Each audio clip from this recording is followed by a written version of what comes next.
infirmiers et ingénieurs avec sur en train des instituts d'aide-soignants sur l'ensemble du territoire.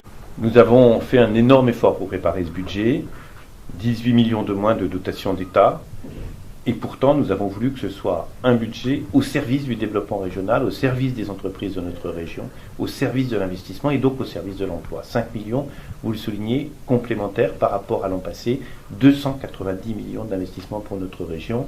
Nous avons resserré un certain nombre de dépenses.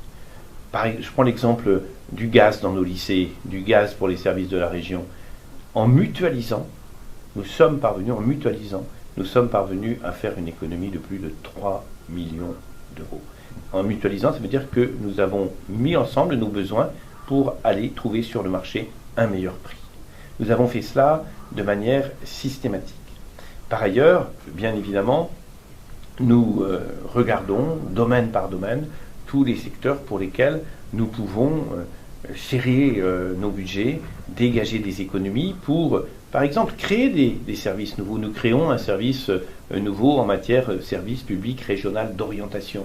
Eh bien, ce service public régional d'orientation, nous le faisons en organisant, en fédérant, en structurant l'ensemble de services qui existent dans nos villes, dans nos villages, qui touchent à l'emploi, au conseil, à l'orientation. Donc il y a un engagement fort, un engagement économe et un engagement qui a fait la priorité à, d'une part, l'investissement, vous le soulignez, mais aussi à l'innovation dans les PME pour l'emploi. On dégage des moyens nouveaux pour l'innovation. À la formation des jeunes, on dégage des moyens nouveaux pour la formation, pour l'apprentissage, pour nos lycées. Des ressources nouvelles cette année. Alors, quelques ressources nouvelles qui viennent compenser certaines charges en matière ferroviaire. Nous avons, par exemple, dans notre dotation, une recette qui vient de l'État qui va nous permettre, à hauteur d'un peu plus de 3 millions d'euros, de compenser l'augmentation de la charge ferroviaire. Nous avons, dans des domaines comme ça, bien évidemment, recherché l'optimisation, mais aussi l'optimisation avec les fonds européens. Je veux y insister, nous avons la gestion des fonds européens. Eh bien, faire converger les moyens qui sont apportés par l'Europe avec les moyens de la région, ça aussi, ça permet de dégager des marges pour être plus réactif et pour être plus en lien avec les besoins qui sont exprimés. Mais ces ressources nouvelles, elles compensent la baisse des dotations étatiques, si j'ai bien vu sur à peu près. Les dotations complémentaires, les économies que nous réalisons, par exemple en mutualisant nos achats, en effet, compensent la baisse, qui est une baisse de 18 millions des dotations centrales de l'État. Quels vont être les grands investissements pour 2015 ? Nous allons continuer à mettre le paquet pour le très haut débit dans la ruralité, aider les syndicats départementaux, les syndicats du numérique dans chacun des 6 départements. Nous apportons des fonds pour cela.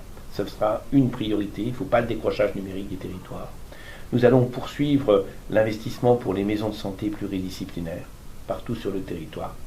Nous allons également travailler à moderniser nos lycées pour que la pédagogie s'y déroule dans les meilleures conditions, mais aussi pour qu'ils soient mieux isolés, mieux performants sur le plan énergétique. Nous allons partout aider la rénovation de nos centres de formation d'apprentis et nous augmentons sensiblement de 7 millions les moyens que nous accordons aux communes, cœur de village, aux intercommunalités, les pays, aux agglomérations pour qu'elles portent leurs projets. Nous portons à plus de 80 millions les moyens que nous apportons aux autres collectivités pour qu'elles fassent aboutir leurs projets. Et j'étais heureux de voir que le travail qui a été fait par la majorité, que nous avons conduit très fortement pour moderniser notre carte des formations, pour apporter des places nouvelles aux jeunes, pour qu'il n'y ait pas de décrochage, pour que chaque jeune ait une place au meilleur niveau. J'étais content de voir qu'il y avait là-dessus un consensus pour soutenir la politique que nous conduisons. Ça va répondre à 2 choses. D'une part, l'évolution démographique. Plus de jeunes à former. Les nouvelles générations qui montent sont les générations issues du baby-boom de l'an 2000. D'accord ? Il faut les accueillir, il faut les former. Et puis d'autre part, à l'évolution des besoins en qualification tels qu'ils sont formulés par les entreprises, des métiers nouveaux, des emplois nouveaux, des emplois qui, aujourd'hui encore, parfois, ne trouvent pas de personnes qualifiées. Donc cette carte est d'essayer de s'adapter aux emplois d'aujourd'hui et de demain. Cette compétence de la région est nouvelle, vous la C'est partagez une- avec le rectorat. C'est une compétence qui nous a été donnée depuis 2 ans. L'an passé, partiellement, cette année en totalité. Nous l'avons en effet partagé avec le rectorat et avec l'ensemble des branches professionnelles parce que c'est intéressant, c'est déterminant de s'adresser à celles et ceux qui connaissent l'emploi, qui développent l'emploi, pour savoir quels seront les emplois et les métiers de demain. Par rapport à l'apprentissage, c'est un plus. C'est un complément important. Ces métiers de demain, on peut y arriver soit par l'apprentissage, alternance, soit en voie directe. Et nous avons voulu une carte qui articule les 2 modes de formation, la formation d'apprentissage et la formation au lycée professionnel. Une grande fierté pour la région Centre que je préside, une grande fierté pour tous les habitants de notre région. Cette région qui avait pour nom un point, le centre, un point géométrique, qui n'exprimait absolument rien de ses valeurs, de la richesse du territoire. Tout d'un coup, elle se voit reconnue par ce qu'elle a de plus fort, de meilleur, classé au patrimoine mondial de l'humanité par l'UNESCO, le Val-de-Loire. Quelque chose qui parle à la fois de notre histoire et de notre avenir, de nos châteaux, de nos parcs, de nos jardins, mais aussi de la créativité contemporaine. Quelque chose qui, le Val-de-Loire, fédère l'ensemble des territoires. C'est pourquoi Centre Val-de-Loire, qui fédère le sud, le nord et les grandes villes de l'axe ligérien. C'est donc une chance, une meilleure identité, une meilleure force, une plus grande fierté.